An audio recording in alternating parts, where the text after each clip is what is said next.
Hello student, मैं Lalit sir, founder of Elin chemistry in Darbhanga. बच्चों, आज हम आप लोग को लेक्चर नंबर 4 चौथा लेक्चर बताएंगे। नॉर्मलिटी कंसंट्रेशन टर्म में जो बच गया था नॉर्मलिटी, उस नॉर्मलिटी के बारे में एक्सप्लेन करेंगे कि नॉर्मलिटी होता क्या है।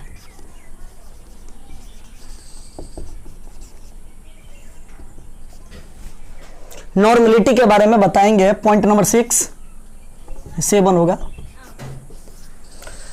नॉर्मलिटी का मतलब होता है number of gram equivalent present in 1 litre of solution.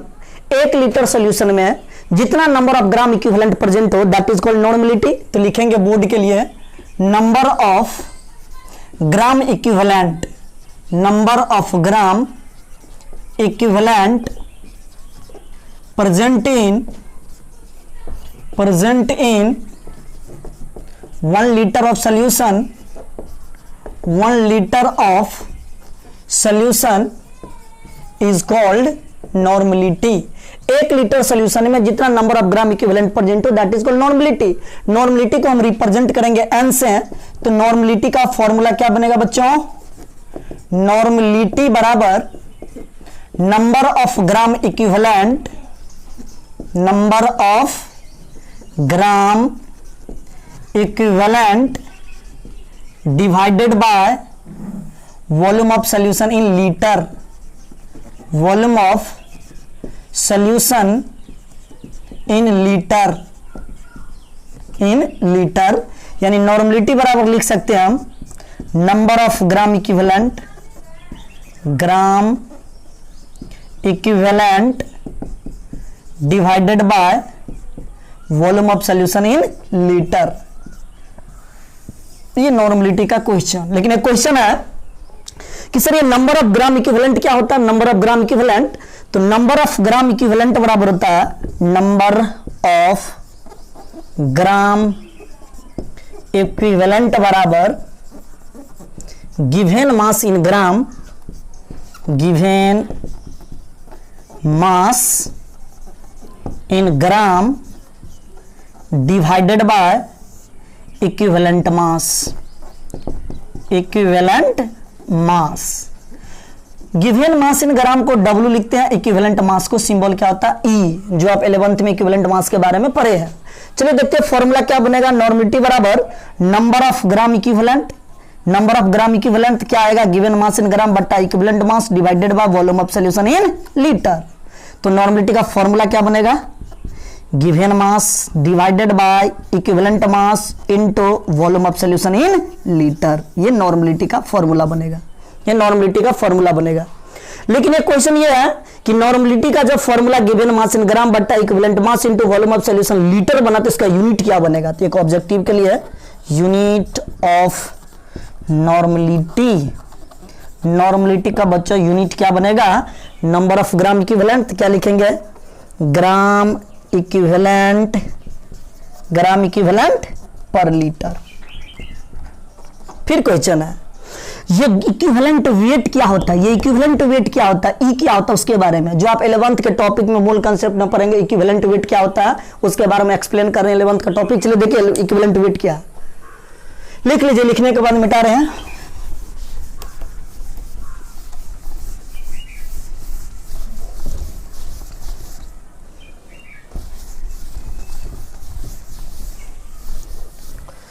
Equivalent weight के बारे में, इक्विवेलेंट वेट, इसको हम क्या चीज से रिप्रेजेंट करते हैं? ई से। क्या होता है? इक्विवेलेंट वेट बराबर होता है molar mass divided by n factor, यानी शॉर्टकट लिखेंगे m बट्टा n फैक्टर।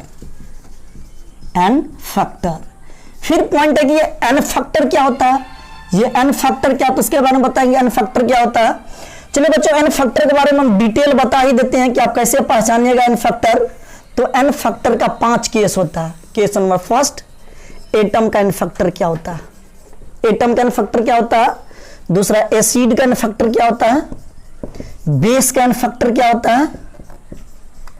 सॉल्ट का n फैक्टर क्या होता है? सॉल्ट का एन फैक्टर क्या होता है और रिडॉक्स रिएक्शन का एन फैक्टर क्या होता है। रिडॉक्स रिएक्शन का एन फैक्टर क्या होता है। चलिए देखिए इधर, एटम का जो एन फैक्टर होगा रिप्रेजेंट करेगा वैलेंसी, जितना वैलेंसी होगा उतना एन फैक्टर होगा। फॉर एग्जांपल में हाइड्रोजन का एन फैक्टर, हाइड्रोजन का वैलेंसी 1 तो एन फैक्टर बराबर 1, एन फैक्टर कितना होगा बच्चों 1। ऑक्सीजन का वैलेंसी 2 तो एन फैक्टर बराबर 2, नाइट्रोजन का वैलेंसी 3 तो एन फैक्टर बराबर 3। ओके, चलिए अब एसिड का एन फैक्टर क्या होगा, number of replaceable H plus ion, number of replaceable H plus ion, जितना H प्लस आयन को रिप्लिकेबल करेगा that is called n factor. जैसे फॉर एग्जांपल में HCl को आयोनाइज करेंगे, ओके, H प्लस और Cl माइनस, जितना H प्लस का आयन होगा उतना एन फैक्टर होगा, एन फैक्टर का नंबर 1। H2SO4 सल्फ्यूरिक एसिड को आयोनाइज कर देंगे, दो पार्ट में आयोनाइज हो जाएगा बच्चों, क्या क्या 2H plus plus SO4 minus 2। बच्चों देखिए 2H प्लस आयन है तो एन फैक्टर बराबर 2। ओके, चलिए बेस का एन फैक्टर के बारे में देखते हैं। बेस का एन फैक्टर क्या होता है, number of replaceable OH minus ion, जितना OH माइनस आयन को रिप्लिकेबल करेगा OH minus ion.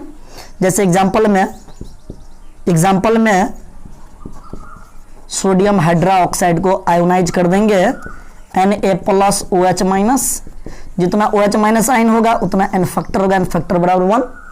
Aluminium hydroxide AlOH के होल थ्राइस आयोनाइज करेंगे बच्चों, Al plus 3 OH minus, n factor बराबर क्या होगा, एन फैक्टर बराबर 3। उसी प्रकार सॉल्ट का देखते हैं एन फैक्टर क्या होगा, टोटल नंबर ऑफ पॉजिटिव और negative charge, total number of positive और निगेटिव चार्ज। जैसे एग्जांपल में NaCl को आयोनाइज करेंगे, दो पार्ट में टूटे ब्रेक होगा, Na प्लस Cl माइनस, चाहे पॉजिटिव चार्ज लो चाहे निगेटिव चार्ज लो, एन फैक्टर बराबर 1। एल्युमिनियम क्लोराइड AlCl3 को आयोनाइज करेंगे, Al प्लस 3 Cl माइनस, इसका एन फैक्टर बराबर चाहे पॉजिटिव चार्ज लो चाहे नेगेटिव चार्ज, एन फैक्टर बराबर 3। अब बच्चों हम आपको बताएंगे रिडॉक्स रिएक्शन। देखिए रिडॉक्स रिएक्शन का एन फैक्टर कैसे ज्ञात करेंगे, देखिए इधर रिडॉक्स रिएक्शन का एग्जांपल हम यहां लेते हैं। रिडॉक्स रिएक्शन का एग्जांपल जैसे वाटर ब्रेक करेंगे दो पार्ट में H2 और O2 में, वायलेंस करेंगे तो हाफ से मल्टीप्लाई कर देंगे। एक ऑक्सीजन का चार्ज कितना था -2, इसको कैंसिल करने उस पर कितना होगा +2। डायटोमिक हो चाहे ट्राइटोमिक रहता, टेट्राटोमिक रहता, सबका ऑक्सीडेशन स्टेट क्या होता 0, तो 0। हाइड्रोजन का एन फैक्टर बराबर H2 का एन फैक्टर क्या होगा, एन फैक्टर का फॉर्मूला लेकिन कितने एटम के लिए एप्लीकेबल होता है, कितने एटम के लिए यूज करेंगे 1 एटम के लिए, लेकिन यहाँ पे एटम कितना 2, तो 2 से मल्टीप्लाई कर देंगे। अगर एक एटम रहेगा तो 1 से मल्टीप्लाई कर देंगे, 2 एटम रहेगा 2 से, 3 एटम रहेगा 3 से, कोई भी x एटम रहेगा तो 1 से मल्टीप्लाई कर देंगे। Mode product side minus reactant side, formula होता है प्रोडक्ट साइड का oxidation state minus reactant side का ऑक्सीडेशन स्टेट, रिएक्टेंट साइड के ऑक्सीडेशन स्टेट। देखिए बच्चों 2, अब प्रोडक्ट साइड में ऑक्सीडेशन स्टेट कितना 0 और रिएक्टेंट साइड में कितना +2, तो ये दोनों चीज टकरा गया तो ब्रैकेट में कर देंगे 2 इंटू प्लस माइनस -2, मोड से बाहर आएगा तो क्या हो जाएगा प्लस, तो 2 आइए मोड से बाहर निकाले 2 इंटू 2, -2 को बाहर निकाले 2 हो जाए तो कितना होगा एन फैक्टर बराबर 4। ओके, इसी तरीके से आप सबका निकाल लीजिएगा एन फैक्टर में आपको कोई दिक्कत नहीं होना चाहिए। अगर और दिक्कत हो रहा है तो हम आपको मूल कंसेप्ट में बताए हैं, मूल कंसेप्ट के अंतर्गत हम एन फैक्टर एक टॉपिक के बताए आपको पूरा डिटेल, फिर भी हम आपको दिक्कत ना हो सॉल्यूशन चैप्टर में एन फैक्टर के बारे में बता दिया। चलिए देखिए अब इस पर क्वेश्चन कैसे पूछेगा आपसे, देखिए इधर देखिए तो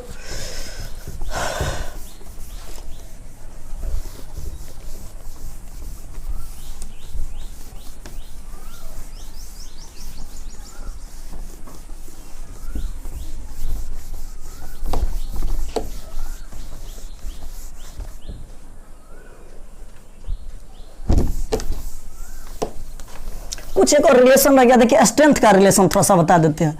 अब ये बच्चों नॉमिनेटिव बराबर क्या फॉर्मूला पर है, बताइए given mass in gram divided by equivalent mass into volume of solution litre. याद कीजिए हम आपको स्ट्रेंथ क्या बताए थे, स्ट्रेंथ बताए थे 1 लीटर सॉल्यूशन में जितना मास सॉल्यूट का प्रेजेंट हो दैट इज कॉल्ड स्ट्रेंथ। इसको हम लिख सकते हैं स्ट्रेंथ क्या था, 1 लीटर सॉल्यूशन में जितना मास सॉल्यूट का प्रेजेंट हो दैट इज कॉल्ड स्ट्रेंथ। तो इसको स्ट्रेंथ से रिलेशन दे देंगे क्या होगा, स्ट्रेंथ डिवाइडेड बाय इक्विवेलेंट मास, यानी लिख सकते हैं स्ट्रेंथ बराबर क्या होगा बच्चों, नॉर्मलिटी इनटू इक्विवेलेंट मास। ये स्ट्रेंथ से रिलेशन आ जाएगा। ओके, चलिए अब इसका और कंसेप्ट क्लियर होगा। जब आप क्वेश्चन बनाइएगा तो पूरा कंसेप्ट क्लियर हो जाएगा। देखते हैं आप कंसेप्ट, एक एक क्वेश्चन के बारे में बारीकी से बताएंगे। Question number first, 4 gram NaOH present in 2 liter of solution, present in 2 liter of solution, find normality. बताइए नॉर्मलिटी कितना होगा। देखिए बच्चों, नॉर्मलिटी का फॉर्मूला तो आप पहले से जानते हैं, क्या, given mass divided by equivalent mass into volume of solution in litre. Question में गिवन मास कितना ग्राम दिया, 4 ग्राम। ओके, इक्विवेलेंट मास नहीं पता तो ई छोड़ दीजिए ऐसे। वॉल्यूम ऑफ सॉल्यूशन लीटर कितना लीटर है, 2 लीटर है ना जी, 2 लीटर, तो 2 लीटर तो 4 इक्विवेलेंट मास, यहां से अलग से इक्विवेलेंट मास निकाल लेंगे। इक्विवेलेंट मास पर अब क्या फॉर्मूला बताया था, याद है, molar mass divided by n factor. Okay, molar mass किसका, मोलर मास NaOH का, सोडियम हाइड्रोक्साइड का। देखिए सोडियम हाइड्रोक्साइड का मोलर मास निकालेंगे, उसको पहले एटम, सोडियम हाइड्रोक्साइड में कौन कौन है, सोडियम है, ऑक्सीजन और हाइड्रोजन है। चलिए देखिए, सोडियम का atomic number 11, mass number 23, oxygen का 8 और 16, इसका कितना होगा 8 और 16 11। तो molecular mass sodium 1 into 23, oxygen का 1 इंटू 16, हाइड्रोजन का 1 इंटू 1, कितना होगा बच्चों 23 प्लस 16 प्लस 1 बराबर 14। कितना लिखेंगे यहाँ पे 14। पहले मॉलिक्यूलर मास, इक्विवेलेंट मास की जगह तो 14 बटा एन फैक्टर कैसे पता करेंगे, तो भाई NaOH को आयोनाइज कर देंगे। कितने पार्ट में, 2 पार्ट में, कौन कौन बताइए, Na प्लस OH माइनस। याद कीजिए हम आपको बेस, ये क्या NaOH बेस है, तो बेस का NaOH रिप्रेजेंट कर रहा है OH माइनस आयन, जितना OH माइनस आयन का नंबर है उतना एन फैक्टर बराबर 1, इसीलिए इसका मान कितना होगा, एन फैक्टर बराबर 1, कितना आ जाएगा 40। इक्विवेलेंट वेट बराबर 40, यहाँ पे इक्विवेलेंट वेट का मान रख दिया 40 इंटू 2, कितना आ जाएगा बच्चों बताओगे, 2, ये कटेगा कितना 20, यानी 1/20। इसको और काटिए, 1/20 को 0 फिर 0 100 0.05, नॉर्मलिटी इज करेक्ट आंसर। इतना आपका आंसर आएगा नॉर्मलिटी क्वेश्चन नंबर फर्स्ट। इसी प्रकार से क्वेश्चन, ढेर सारे क्वेश्चन के बारे में एक्सप्लेन करेंगे। क्वेश्चन नंबर 2 देखिए क्या, इतना लिखिए, उसके बाद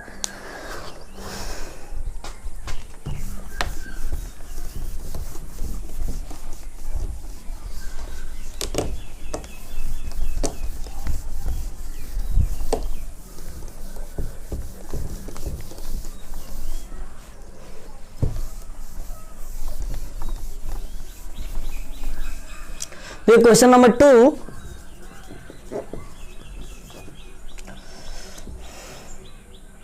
फाइंड नॉर्मलिटी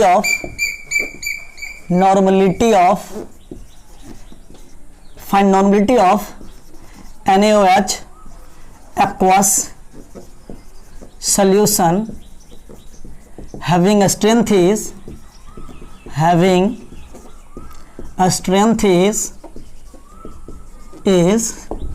4 ग्राम पर लीटर। 4 ग्राम पर लीटर का स्ट्रेंथ, क्या स्ट्रेंथ दिया हुआ, नॉर्मलिटी क्या हो, याद कीजिए, मैं भी आपको बताया था क्या, स्ट्रेंथ नॉर्मलिटी में रिलेशन, स्ट्रेंथ बराबर क्या बताया था बच्चों, नॉर्मलिटी इनटू इक्विवेलेंट मास। भाई स्ट्रेंथ आपको दिया हुआ कितना, 4 ग्राम पर लीटर, 4 ग्राम पर लीटर। नॉर्मलिटी चाहिए, इक्विवेलेंट वेट नहीं पता तो अलग से निकाल लेंगे, क्या प्रति इक्विवेलेंट मास बराबर, इक्विवेलेंट वेट बराबर molar mass divided by n factor. Molar mass किसका, NaOH का। याद कीजिए NaOH का मोलर मास कितना बताए थे जी, 40 ग्राम। क्या लिखेंगे, 40 बट्टा एन फैक्टर, NaOH का आयोनाइज कर दीजिए, 2 पार्ट में आयोनाइज होगा। ये क्या है, सोडियम हाइड्रोक्साइड एक बेस है, बेस का एन फैक्टर कौन रिप्रेजेंट करता है, OH minus ion. OH minus ion का नंबर 1, तो एन फैक्टर बराबर 1, 1 से डिवाइड कीजिए, मोलिकुलर इक्विवेलेंट वेट बराबर कितना 40, तो लिख सकते हैं 4 into n into equivalent weight की जगह कितना 40, इसलिए नॉर्मलिटी बराबर क्या आएगा बच्चों 4/14 बराबर क्या होगा 1/10 बराबर क्या होगा बच्चों 0.1 नॉर्मलिटी। क्वेश्चन का टाइप नंबर 2। उसी प्रकार से क्वेश्चन नंबर तीसरा जो आपको बताएंगे कि आपको मास बाय वॉल्यूम परसेंटेज दे देगा, पूछ देगा आपको नॉर्मलिटी कैसे ज्ञात कीजिएगा। देखिए question number third, question number third,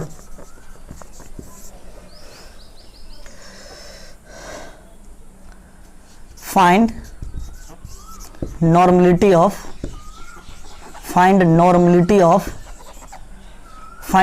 of 10% मास बट्टा volume percentage of aqueous NaOH solution.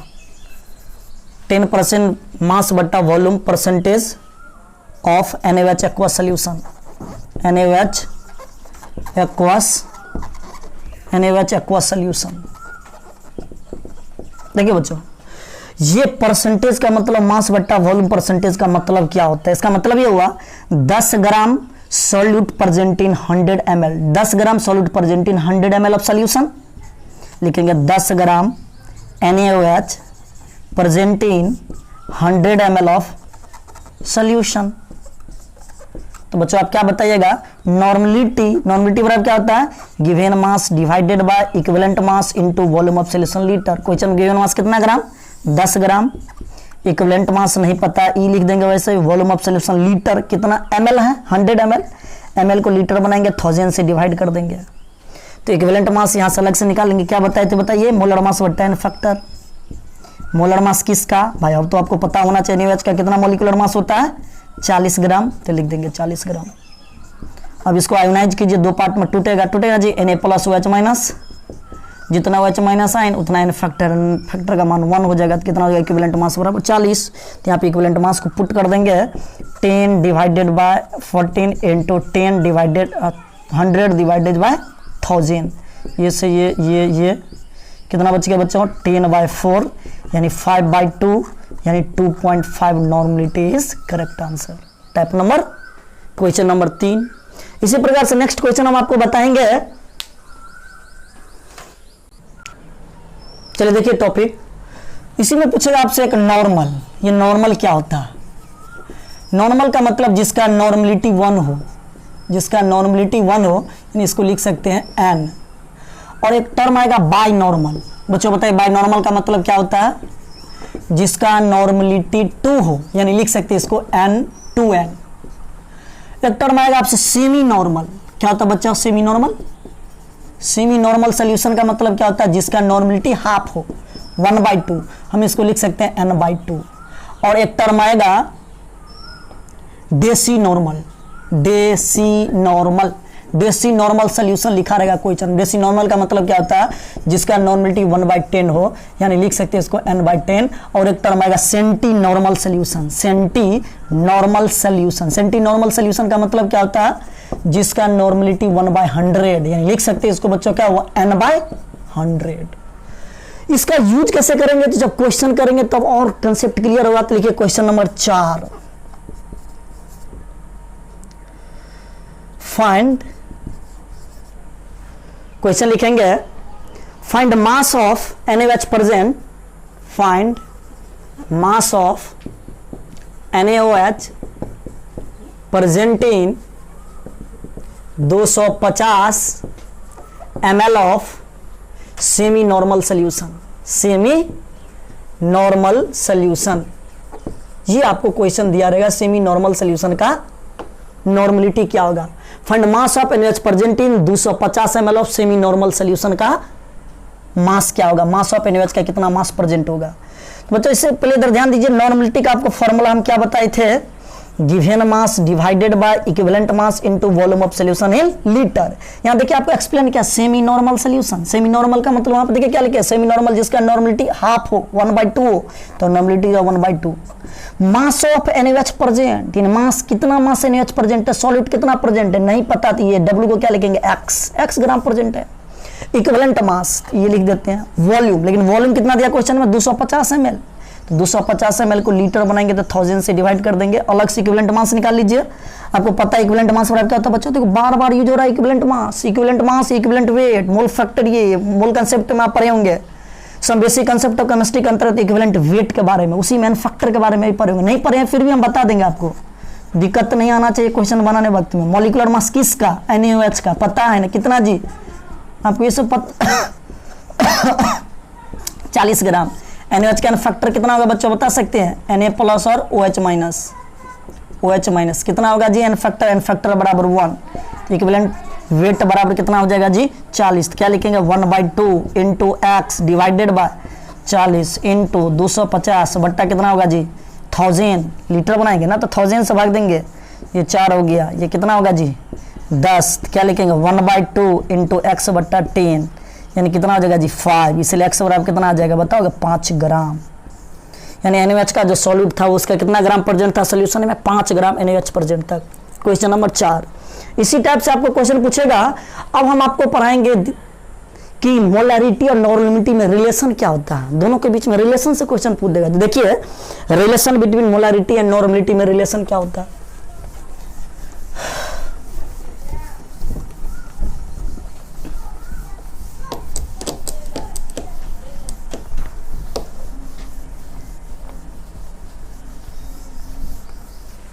तो हेडिंग लिखिए है relation between normality and molarity. ये क्या लिखा हुआ है? मोलैरिटी, RITY, रिटी में रिलेशन क्या होता है? तो आप याद रखिएगा नॉर्मलिटी बराबर जो होता है, नॉर्मलिटी बराबर वह n factor into molarity. Molarity ये रिलेशन प्रूफ भी कर दे, लेकिन कोई टाइम पास करने की जरूरत नहीं है, प्रूफ से कोई आपको बेनिफिट भी नहीं है। तो लेकिन नॉर्मलिटी बराबर होता है n फैक्टर इनटू मोलैरिटी। इसका यूज करना सीखेंगे। कैसे क्वेश्चन पूछेगा आपसे बोर्ड में कॉम्पिटिटिव एग्जाम में। देखिए question number 5, find molarity of 0.2 capital N H2SO4 solution, H2SO4 solution, full stop. का find molarity of 0.2 capital M H2SO4 solution का मोलैरिटी क्या होगा? नॉर्मलिटी दे दिया आपसे, मोलैरिटी पूछ दिया, तो आप क्या पढ़े? नॉर्मलिटी बराबर n फैक्टर इनटू मोलैरिटी। बच्चों आपसे क्या पूछा है? मोलैरिटी पूछा है। नॉर्मलिटी दिया कितना? 0.2 n फैक्टर नहीं पता, लेकिन किसका? एसिड का। एसिड का n फैक्टर को फाइंड करने के लिए पहले आयोनाइज कर देंगे। 2H plus SO4 minus 2 sulphate ion, n factor represent करेगा H प्लस आयन, तो n फैक्टर बराबर क्या होगा? 2। क्या लिखे? n factor 2। अब मोलैरिटी ज्ञात करना है तो मोलैरिटी को मोलैरिटी लिख लीजिए। तो m बराबर क्या होगा बच्चों बताओगे? 0.2 डिवाइडेड बाय 2 कितना आएगा? कितना आएगा बता सकते? 0.1 मोलैरिटी, मोल पर लीटर। इस टाइप से आपको क्वेश्चन पूछेगा कि मोलैरिटी और नॉर्मलिटी में रिलेशन से इस टाइप का क्वेश्चन पूछे। ये क्वेश्चन घर के लिए भी अपना अभ्यास करते रहिएगा। Question number 6, find normality of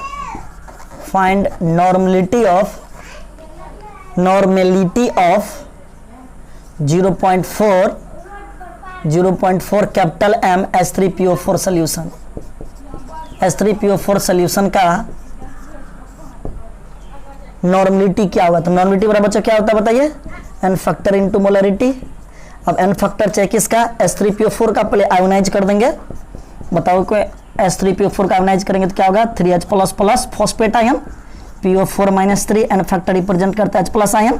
तो n फैक्टर बराबर कितना आएगा बच्चों? 3। तो लिख सकते हैं n फैक्टर जगह 3। क्वेश्चन में मोलैरिटी दिया 0.4 कितना होगा? 1.2। Normality is correct answer. इसी टाइप से आपको क्वेश्चन पूछेगा। अब देखते हैं नॉर्मलिटी के इक्वेशन के बारे में। इक्वेशन ऑफ नॉर्मलिटी, इसमें ढेर क्वेश्चन आएगा कि डाइल्यूशन का इक्वेशन क्या बनेगा, मिक्सचर का इक्वेशन क्या बनेगा। मिक्सचर में भी आपसे पूछेगा कि एसिड और बेस का क्या बनेगा, एसिड प्लस बेस का इक्वेशन क्या बनेगा। बारीकी सबसे एक्सप्लेन करते हैं, सबको एक एक को एक्सप्लेन करेंगे। देखिए इधर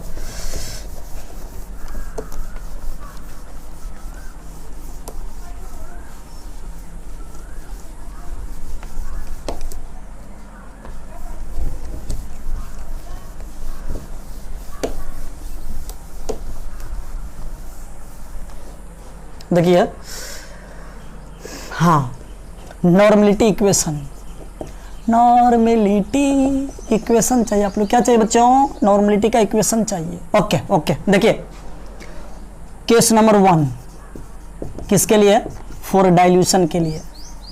देखिए डाइल्यूशन के लिए इक्वेशन क्या बनेगा बच्चों? इधर ध्यान दीजिए। डाइल्यूशन के लिए सपोज मान लेते हैं एक कंटेनर लिए, एक कंटेनर जिसका नॉर्मलिटी N1 है और बच्चों वॉल्यूम क्या V1, उसको हम डाइल्यूटेड कर दिए। डाइल्यूटेड मतलब पानी को ऐड कर दिया, वाटर को ऐड कर दिया। चलो ये डाइल्यूटेड हो गया, लो डाइल्यूटेड हो गया, ये कंटेनर डाइल्यूटेड हो गया और इसका नॉर्मलिटी जो हो गया वह N2 और वॉल्यूम हो गया V2। तो हम इसको कैसे प्रूव करेंगे? तो देखिए नॉर्मलिटी का तो फॉर्मूला पढ़े हैं। नॉर्मलिटी बराबर क्या होता है? नंबर ऑफ ग्राम इक्विवेलेंट, ग्राम ई मतलब equivalent, number of gram equivalent divided by volume of solution litre. तो नंबर ऑफ ग्राम इक्विवेलेंट बराबर क्या आएगा? ग्राम इक्विवेलेंट बराबर क्या होगा? N1V1। उसका भी सेम ज्ञात करेंगे।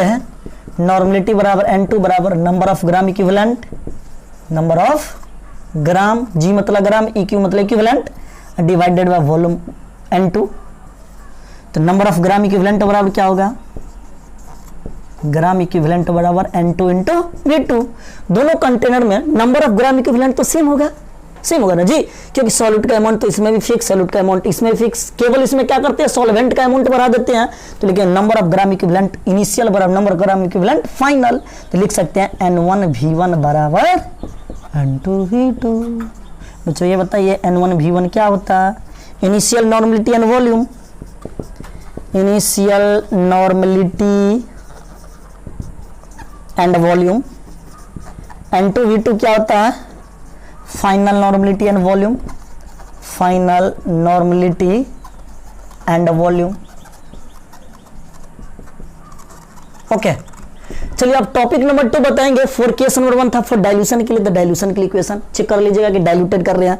फॉर डाइल्यूटेड का मतलब कोई गाढ़ा कंसंट्रेटेड है, उसमें पानी मिला के डाइल्यूटेड कर रहे हैं, तो केस देखकर आप दिमाग क्लिक कर जाएगा। चलिए पॉइंट नंबर 2 देखते हैं। फॉर मिक्सचर के लिए, केस नंबर 2 फॉर मिक्सचर के लिए।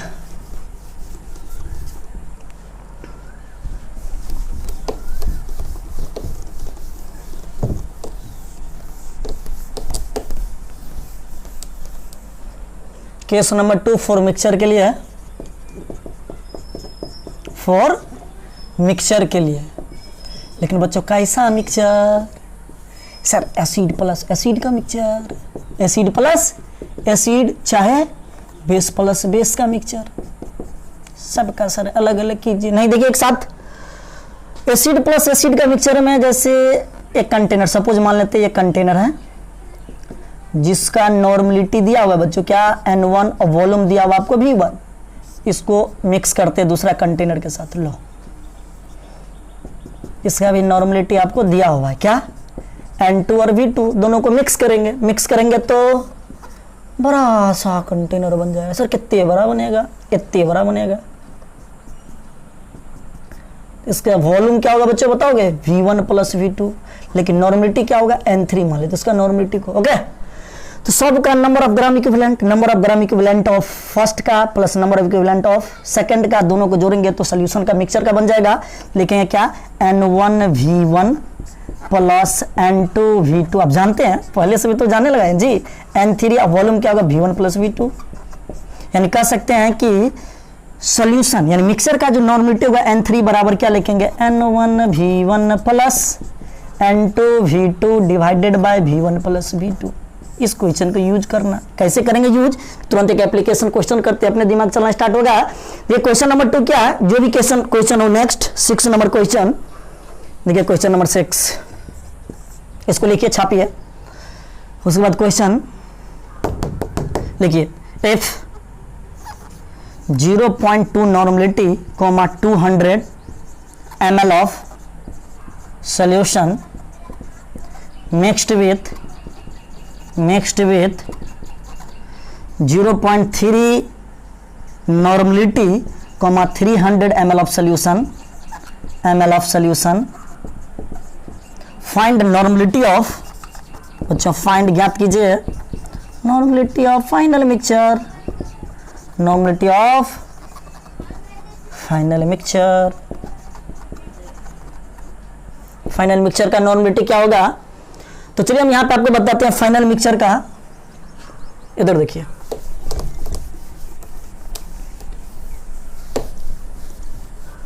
एक सॉल्यूशन है इसको एक सोल्यूशन, सपोज मान लिए कंटेनर है, ये मान लिए कि ये कंटेनर है जिसका नॉर्मलिटी आपको N1 बराबर दे दिया, कितना दिया बच्चों बताओगे 0.2, और वॉल्यूम V1 बराबर दिया कितना 200 ml। इसको मिक्स कर दिए दूसरे कंटेनर, सपोज इसको मान लेते हैं सेकंड कंटेनर है, उसका नॉर्मलिटी आपको पता है, देख लीजिए क्वेश्चन में, N2 बराबर कितना 0.3 और वॉल्यूम V2 बराबर कितना दिया 300 ml। दोनों को मिक्स करेंगे, मिक्स करने के बाद एक नया कंटेनर बनेगा बहुत बड़ा। कितने बड़ा सर? बहुत बहुत बड़ा, जिसका नॉर्मलिटी हमको ज्ञात चाहिए, ज्ञात कीजिए तो N3, लेकिन वॉल्यूम हमको नहीं पता तो V1 प्लस V2 तो कर सकते हैं। तो आपको अभी ये बताए थे N3 बराबर क्या बताए थे बताइए, N1 V1 plus N2 V2 divided by V1 plus V2। Normality क्या है 0.2, वॉल्यूम क्या है 200, फिर दूसरा का N2 नॉर्मलिटी कितना है 0.3 इंटू वॉल्यूम कितना है 300 डिवाइडेड बाय वॉल्यूम 200 प्लस 300। बताओगे बउआ कितने होगा बताओ, 40 प्लस 90 डिवाइडेड बाय 500, यहाँ लिख सकते हैं 130, 9 4 13, 930 डिवाइडेड बाय 500 यानी 13/50 लिख सकते हैं, 5 दूना 10, 5 छक्के 30 डिवाइडेड बाय 10 यानी 0.26।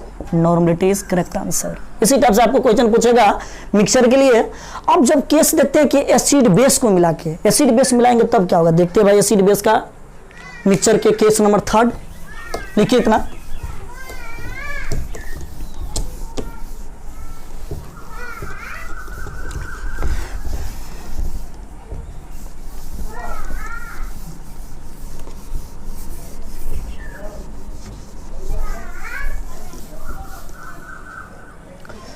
तो केस नंबर 3, एसिड बेस का क्या बनेगा, एसिड बेस का नॉर्मलिटी क्या बनेगा, एसिड बेस दोनों को मिला रहे हैं। चलिए सपोज मानते हैं कि एक कंटेनर है, ओके, ये एसिड का कंटेनर, तो इसका नॉर्मलिटी ऑफ एसिड लिख देते, कोई दिक्कत, और वॉल्यूम ऑफ एसिड, उसको मिक्स कर रहे हैं बेस। तो लो भाई दूसरा कंटेनर सपोज मान लिए उसमें बेस है, क्या इसको लिख देंगे नॉर्मलिटी ऑफ बेस NB और volume of base VB। Mix कर दिए, लो भाई मिक्स कर दिए, तो फाइनल सोल्यूशन बनेगा, क्या बनेगा फाइनल सोल्यूशन, ये लो एक बड़ा सा कंटेनर बन गया जिसका नॉर्मलिटी नहीं पता, तो मान लेते इसका नॉर्मलिटी कैपिटल M, ओके, और इसका वॉल्यूम जो बनेगा volume of acid divide plus volume of base, okay. हम चेक कर लेते हैं, इसका नेचर देने वक्त हम क्या करते हैं चेक कर लेते हैं। मान लेते हैं कि normality of acid into volume of acid is greater than normality of base into volume of base. तो इस सॉल्यूशन का नेचर कैसा होगा, रिजल्टिंग सॉल्यूशन जो होगा वो एसिडिक होगा। रिजल्टिंग सॉल्यूशन, जो सॉल्यूशन मिलेगा उसका नेचर कैसा होगा, एसिडिक नेचर। ध्यान रखना, आपको नेचर भी कभी पूछ देता है, इसी के लिए हम ये बता रहे हैं इक्वेशन नंबर 1 में है। तब इक्वेशन क्या बनेगा, इक्वेशन ये बनेगा नॉर्मलिटी बराबर NaVa plus NbVb divided by volume of acid plus volume of base, ऐसे। इसी में दूसरा केस होगा कि अगर normality of acid into volume of acid is less than normality of base into volume of base, तब resulting solution कैसे मिलेगा, तो रिजल्टिंग सॉल्यूशन बेसिक ही मिलेगा, तो लिखेंगे रिजल्टिंग सॉल्यूशन इज बेसिक। कैसा मिलेगा बच्चों, बेसिक मिलेगा। तब इक्वेशन क्या बनेगा फाइनल रिजल्टिंग का, नॉर्मलिटी ऑफ एसिड बेस का है, यहाँ पे माइनस करेंगे, एसिड बेस का है बच्चों, ध्यान रखना कि ये एसिड बेस का ले रहे हैं, नॉर्मलिटी एसिड बेस का, तो माइनस करेंगे। फिर यहाँ पे रिजल्टिंग सोल्यूशन किसका है, बेस का ज्यादा है, तो NbVb minus NaVa divided by Va plus Vb। ध्यान रखना थोड़ा सा, इसका नेचर जो होगा वो बेसिक होगा, लेकिन न्यूट्रल के लिए क्या होगा, normality of acid into volume of acid equal to normality of base into volume of base. Neutral condition में दोनों इक्वल होगा, किस कंडीशन में होगा, न्यूट्रल कंडीशन में। इसी टाइप से आपसे थ्योरी इतना हुआ, उसका जब क्वेश्चन की जरूरत और कंसेप्ट क्लियर हो जाए। देखिए question number 7, find normality of any mixture containing, देखिए पहले इतना लिखिए,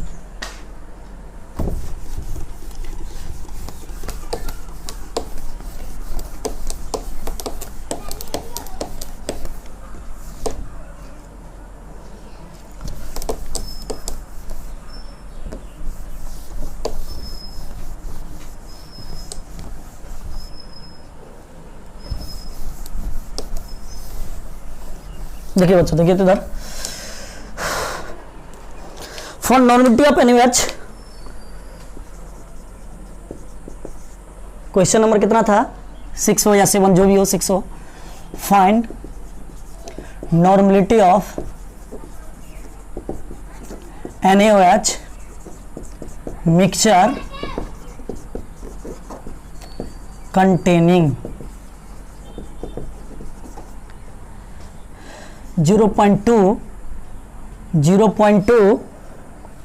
capital M H2SO4 100 ml solution mixed with 0.1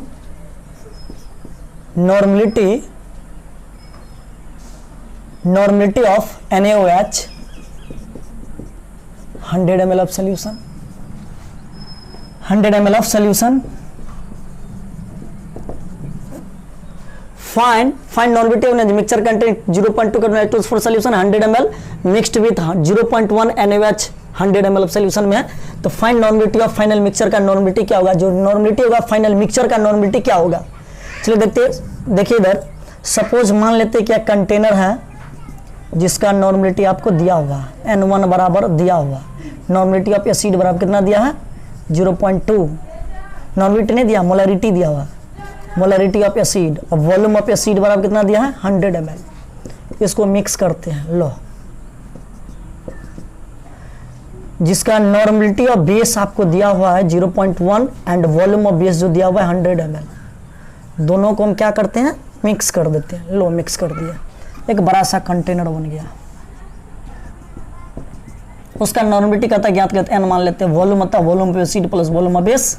okay, तो नॉर्मेलिटी बराबर क्या होता था, normality of acid volume of acid minus normality of base into volume of base divided by volume of acid plus volume of base. Okay, हमको यहाँ पे तो molarity दिया, नॉर्मेलिटी नहीं दिया है, तो उसको चेंज कर लेंगे। नॉर्मेलिटी बराबर क्या बताइए, तो बताइए N फैक्टर इनटू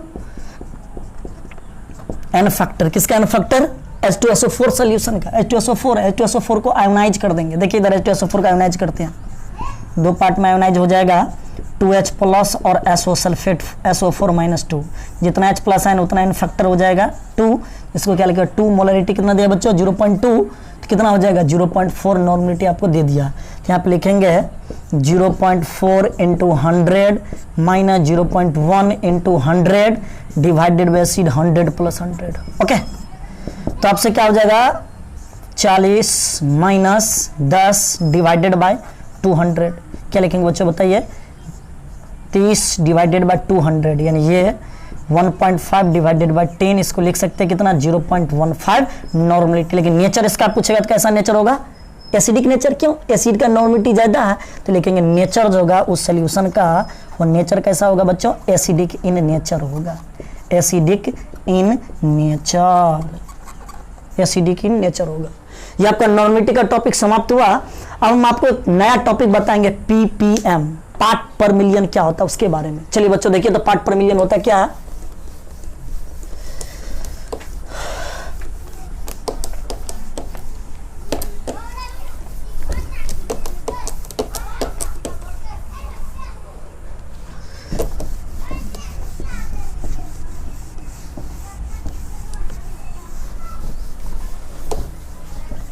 चलिए देखिए इधर पार्ट पर मिलियन के बारे में, ppm को बताएगा। ppm का मतलब क्या होता है, पार्ट पर million.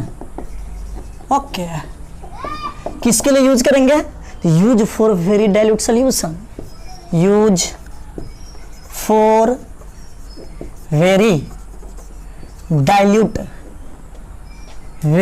Solution, very dilute solution के लिए उसको हम यूज करेंगे। ओके, तो ppm बराबर होगा क्या जी, ppm बराबर क्या लिखेंगे बच्चों, mass of solute in kg, mass of solute in kg divided by mass of solvent in kg, mass of solvent in kg into 10 के पावर 6। ओके, ये टेम्परेचर पर इंडिपेंडेंट होगा। जब टेम्परेचर बढ़ेगा तो पीपीएम पर कोई प्रभाव नहीं पड़ेगा। अब ये पीपीएम के बारे में और कंसेप्ट क्लियर होगा जब क्वेश्चन बनेगा, न्यूमेरिकल बनेगा। तो देखिए क्वेश्चन नंबर फर्स्ट तुरंत करवाते हैं ताकि आपको कंसेप्ट क्लियर हो जाएगा। पीपीएम का question first, if 5 milligram CaCO3 present in 1 kg of water, find ppm part पर मिलियन क्या होगा। तो अब यहाँ पर ppm बराबर कोई बताया क्या पढ़े हैं, mass of solute in kg, mass of solute in kg divided by बच्चों क्या, mass of solvent in kg, solvent in kg into 10 के पावर 6। देखिए इधर mass of solute in kg कितना सॉल्यूट है, 5 मिलीग्राम। अब 1 मिलीग्राम बराबर कितना होगा, तो आप पढ़े हैं 1 मिलीमीटर बराबर 10 के पावर -3 मीटर। 1 माइक्रोमीटर बराबर कितना पढ़े बताइए, 10 के पावर -6 मीटर। 1 नैनोमीटर बराबर कितना पढ़े, 10 के पावर -9 मीटर। 1 एंगस्ट्रॉन बराबर कितना पढ़े, 10 के पावर -10 मीटर। 1 पिकोमीटर बराबर कितना पढ़े, 10 के पावर -12 मीटर। 1 फर्मी बराबर कितना पढ़े जी, 1 फर्मी बराबर 10 के पावर -15 मीटर। जिसमें क्वेश्चन कहता है मिली, तो मिली को पहले चेंज करेंगे 10 के पावर -3, और ये ग्राम में हो जाएगा। ये जो क्वेश्चन में क्या दिया ग्राम में, तो ग्राम को केजी बनाएंगे तो 1000 से भाग देंगे, लो 1000 से भाग दे दिए। अब mass of solvent in KG, mass of solvent दिया हुआ है, वाटर कितना 1 kg है, तो इंटू 1 लिखेंगे, इंटू 10 के पावर 6। क्या करेंगे बच्चों, 5 इंटू 10 के पावर -3 इंटू 10 के पावर 6। नीचे में क्या लिख सकते हैं, 10 के पावर 3। भाई पावर को ऊपर ले जाएंगे, 10 के पावर -3 इंटू 10 के पावर 6 इंटू 10 के पावर, ये जाएगा ऊपर क्या होगा -3। हम इसको लिख सकते हैं 5 इंटू 10 के पावर -6 इंटू 10 के पावर 6। भाई मल्टीप्लाई में पावर क्या होगा, जुड़ेगा -6 प्लस 6 क्या होगा, 10 के पावर 0।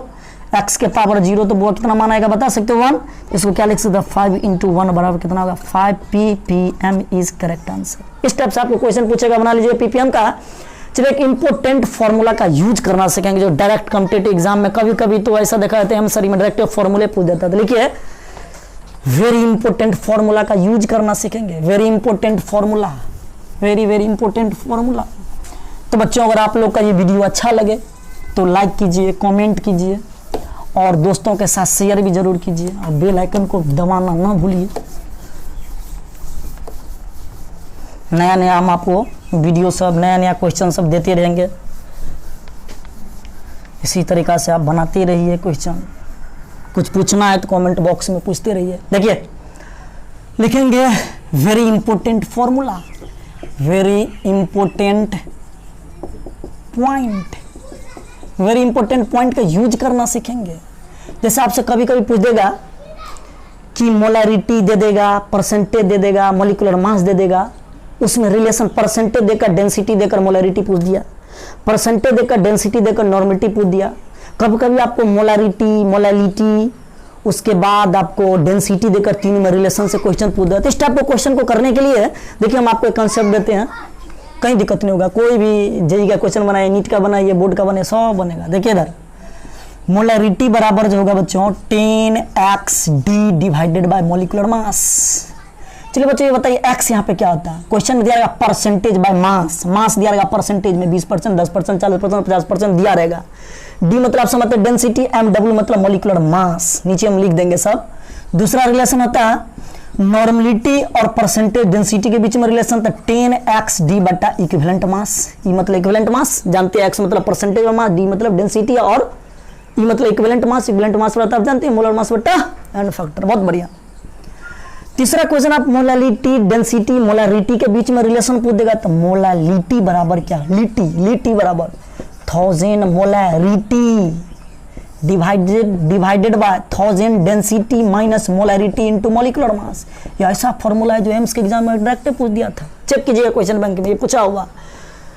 फिर यहाँ पे लिखेंगे फिर बच्चों x क्या होता है, percentage by mass, percentage by mass question में दिया रहेगा। ओके, d मतलब आपको डेंसिटी दिया रहेगा। ओके, mw मतलब मॉलिक्यूलर मास, मॉलिक्यूलर मास, या मोलर मास, मोलिकुलर मास, ये मतलब आप जानते हैं इक्विवेलेंट मास, इक्विवेलेंट मास, मास। और ये सब तो पता है यार, m बराबर क्या होता है, मोलरिटी, ये सब क्या लिखना है, अब आप लोग समझदार हैं जी। एन मतलब क्या होता है बच्चों, नॉर्मलिटी, नॉर्मलिटी। एम मतलब क्या होता है बच्चों, मोलालिटी, मोलालिटी। ओके, इस टाइप से आप क्वेश्चन, इस पर क्वेश्चन कैसे पूछेगा तो देखिए question number first, 3 molarity and 1.2 density, if 3 molarity and 1.2 density, 1.2 density, find molality of NaOH solution, find molality of solution, find molality of NaOH solution, NaOH solution, NaOH solution का बच्चों molality क्या होगा, molality पूछ दिया, molality क्या होगा, तब ये तो रिलेशन पर है, क्या बताइए, मोलालिटी बराबर बताए हैं 1000 molarity divided by 1000 density minus molarity into molecular mass, तो 1000 मोलरिटी देखिए क्वेश्चन में दिया कितना 3 है मतलब मोलरिटी 3 डिवाइडेड बाय 1000 और डेंसिटी देखिए 1.2 इनटू मॉलिक्यूलर मास यानी m, कैपिटल है मतलब मोलरिटी 3, मॉलिक्यूलर मास किसका, NaOH का। बताइए NaOH का मास कितना बताइए, तो कोई बता सकते हैं, 1 कितना जी 40 ग्राम, सोडियम हाइड्रोक्साइड का मास 40 ग्राम, लेकिन यहाँ पे 40 यानी क्या होगा 3000 डिवाइडेड बाय कितना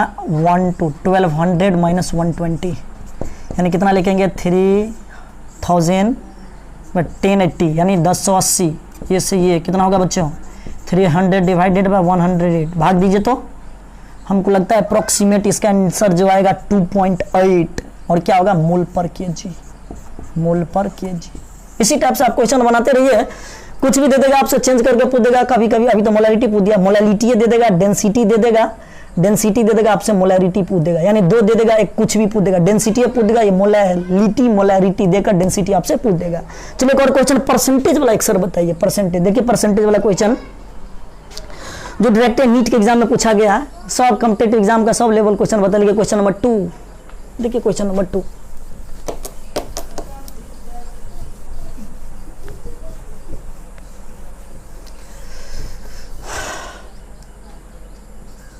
इतना बच्चों आप लिख लीजिए, इसको मिटा देंगे हम, इसको लिख लीजिए तो एक्वस सॉल्यूशन ऑफ NaOH है density, aqueous solution of NaOH has density 1.2 ग्राम पर ml, ग्राम पर ml आपको डेंसिटी दिया हुआ, and contain 20% by mass, and contain 20% by mass,